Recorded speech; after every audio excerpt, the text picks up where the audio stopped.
الحمدللہ الصلاۃ والسلام علی رسول اللہ وعلی آلہ واصحابہ اجمعین۔ اعوذ باللہ من الشیطان الرجیم، بسم اللہ الرحمن الرحیم۔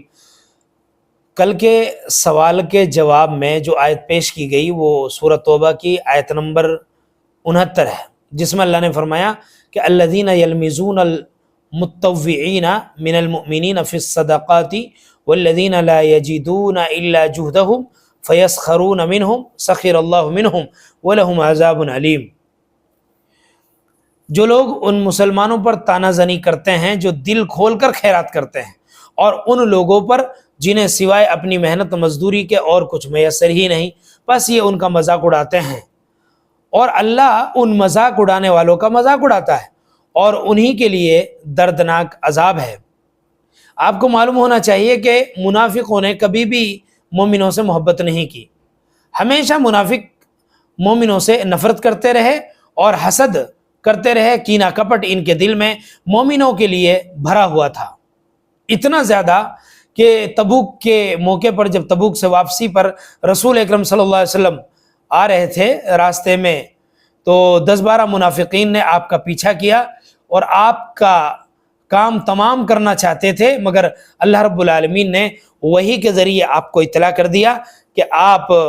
آپ نے جو ہے وحی کے ذریعے اطلاع ملتے ہی اپنے آپ کو بچایا۔ بہرحال منافق کسی بھی موقع کو گنوانا نہیں چاہتے تھے، ہر اعتبار سے منافق مومنوں کے دشمن بنے ہوئے تھے، اور اللہ کے ساتھ گستاخی، رسول کے ساتھ گستاخی، یہ تو ان کا پیارا شغل تھا۔ رسول اکرم صلی اللہ علیہ وسلم کے ساتھ گستاخی کرتے تھے، اور جان لو رسول کے ساتھ گستاخی کرنے والا کفر کرتا ہے، لہذا جو اللہ کے رسول اکرم صلی اللہ علیہ وسلم کے ساتھ گستاخی کرے وہ کافر ہے، کفر کرتا ہے۔ بہرحال منافقوں کا رویہ یہاں تک رہا، حالانکہ ان کو خوش ہونا چاہیے تھا کہ بھئی مسلمان مکہ سے جب مدینہ آئے تو مدینہ کی جو حیثیت، وہ مرکزی حیثیت حاصل ہو گئی تھی مدینہ کو، اور اللہ تعالیٰ نے ان کو مومنوں کو خوب دیا اور جو ہے خوب ترقی کی، انہوں نے مال و دولت میں آئے تو غریب تھے، لیکن یہاں مدینہ آ کے انہوں نے تجارت کی اور تجارت کی وجہ سے مالدار ہو گئے الحمدللہ۔ اور جو ہے مومنوں کے ساتھ ساتھ ان منافقین کا بھی فائدہ ہوا،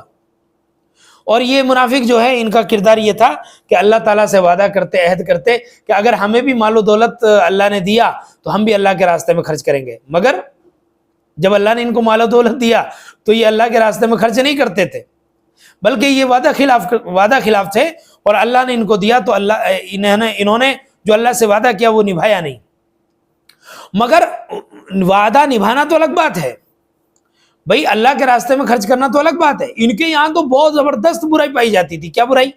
اللہ تعالیٰ نے فرمایا جو لوگ ان مسلمانوں پر تانہ زنی کرتے ہیں جو دل کھول کر خیرات کرتے ہیں۔ اب دیکھو بھئی، خیرات کرنے والے دو طرح کے ہوتے ہیں، ایک تو دل کھول کر مطلب زیادہ خیرات کرتے ہیں، بھئی اللہ نے ان کو مال و دولت دیا ہے، وہ جو ہے زیادہ خرچ کرتے ہیں اللہ کے راستے میں، اور کچھ لوگ غریب طبقہ ہے جو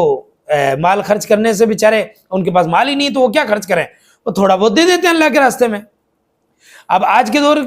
کی طرح بات کی جائے، بھئی کوئی 50,000 دے رہا ہے تو کوئی 10 روپیہ دے رہا ہے، کوئی 50 روپیہ دے رہا ہے، تو یہ تو حیثیت کے مطابق آدمی دیتا ہے۔ تو اللہ تعالیٰ تو انما الاعمال بالنیات، عملوں کا دار و مدار نیت پر ہوتا ہے، اب نیت دیکھتا ہے، تو اللہ تعالیٰ تو 10 روپے کا بھی ثواب اور 10,000 کا بھی ثواب، اللہ کی مرضی ہے، اللہ جتنا چاہے دے۔ مگر یہ جو منافق تھے بڑے عجیب و غریب تھے، یہ کتنے بیکار تھے یہ کہ یہ جو زیادہ دیتا اللہ کے راستے میں ان کے بارے میں یہ کہتے ارے ریاکار ہے، دکھاوا کر رہا ہے، زیادہ دے کے اپنے آپ کو یہ باور کرا رہا ہے کہ دیکھو میں کتنا مالدار ہوں۔ یہ منافق ان سے چڑھتے جو زیادہ دیتے، اور آج بھی ایسے لوگ موجود ہیں اللہ کے راستے میں دینے والوں سے ان کی برائی کرتے ہیں، اور زیادہ دیا ہے، دکھا کے دیا ہے، ارے بھائی جو ہے ریاکاری کر رہا ہے، اب کوئی کم دے تو اس کے بارے میں بھی یہ لوگ کہتے ہیں ارے 10 روپیہ دے رہا نکال کے، 50 روپے دے رہا نکال کے، اس کو تو چاہیے 500 روپے دے، 1000 روپے دے۔ ارے بھائی جتنی جس کی حیثیت ہے وہ اتنا ہی تو دے گا نا اللہ کے راستے میں۔ زبردستی آپ دلاؤ گے کسی سے؟ زبردستی نہیں ہوتی، اللہ کے راستے میں اخلاص کے ساتھ دیا جاتا ہے، نیت اس کی درست ہونی چاہیے۔ ایسا نہیں ہونا چاہیے کہ اگر میں نہیں دوں گا تو کوئی کیا کہے گا، ارے کتنا مال ہے اس کے پاس لیکن پھر بھی اللہ کے راستے میں نہیں دے رہا۔ اگر یہ سوچ اس کی آئی ہوئی ہے غلط ہے، ایسی سوچ نہیں ہونی چاہیے، بلکہ اللہ رب العالمین کے راستے میں خالص بن کے اللہ کے راستے میں صدقہ خیرات کرے۔ اب یہاں جو ہے منافقوں کے بارے میں یہی بتایا کہ جو زیادہ دیتے ہیں ان کے بارے میں ریاکار کہتے ہیں، اور جو کم دیتے ہیں ان کو کہتے ہیں کہ دیکھو یہ اتنا سا دے رہے ہیں، مذاق اڑاتے ہیں ان کی۔ اللہ نے فرمایا وہ اللہ کے راستے میں دینے والوں کا مذاق اڑاتے ہیں، اللہ رب العالمین ان کے ساتھ مذاق اڑاتا ہے۔ اللہ نے فرمایا ایسے لوگوں کے لیے دردناک عذاب ہے، ایسے لوگوں کے لیے دردناک عذاب ہے جو نہ تو دیتے ہیں نہ دینے دیتے ہیں، اور جو ہے زیادہ دینے والوں کو ریاکار کہتے ہیں اور کم دینے والوں کا مذاق اڑاتے ہیں۔ کیسے لوگ ہیں یہ؟ منافق ہیں، جھوٹے ہیں۔ اللہ کے نبی صلی اللہ علیہ وسلم نے فرمایا کہ جب بات کرتے ہیں تو جھوٹ بولتے ہیں، وعدہ کرتے ہیں تو خلاف کرتے ہیں، امانت رکھی جائے تو خیانت کرتے ہیں، تو یہ منافق ایسے ہی ہیں۔ تو بہرحال اللہ رب العالمین سے دعا ہے اللہ تعالی ہمیں سچا پکا مومن بنائے، سچا پکا مسلم بنائے، سچا پکا موحد بنائے۔ اللہ تعالیٰ منافقوں کی جماعت سے ہمیں دور رکھے، اللہ تعالیٰ نفاق سے دور رکھے۔ السلام علیکم ورحمۃ اللہ۔